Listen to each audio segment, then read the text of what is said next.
দেখো বন্ধুরা, এখানে গ্যাস কাটিং করা হচ্ছে। এখানে গ্যাস আর অক্সিজেন দুটোকে একসাথে করে তারপরে কাটিং করা হয়। তো কাটিংয়ের বিষয়ে যদি কারো কিছু জানার থাকে বা কিছু শেখার থাকে আমাকে কমেন্ট করে জানাতে পারো, আমি তাদের কমেন্টে রিপ্লাই দিয়ে দেবো। আর ভিডিওটা কেমন লাগলো তোমরা অবশ্যই জানাবে।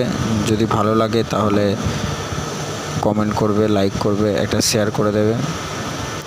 আর কোনো কিছু জানার থাকলে অবশ্যই কমেন্ট করে জানাবে, আমি রিপ্লাই দেবো। বলো বন্ধুরা, সবাই কেমন আছো? সবাই ভালো আছো তো?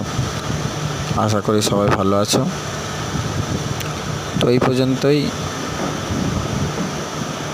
কাটিংয়ের বিষয়ে যদি সত্যিই কারো কিছু জানার থাকে আমাকে কমেন্ট করে জানাবে। তো বাই বন্ধুরা, আবার দেখা হচ্ছে পরের ভিডিওতে।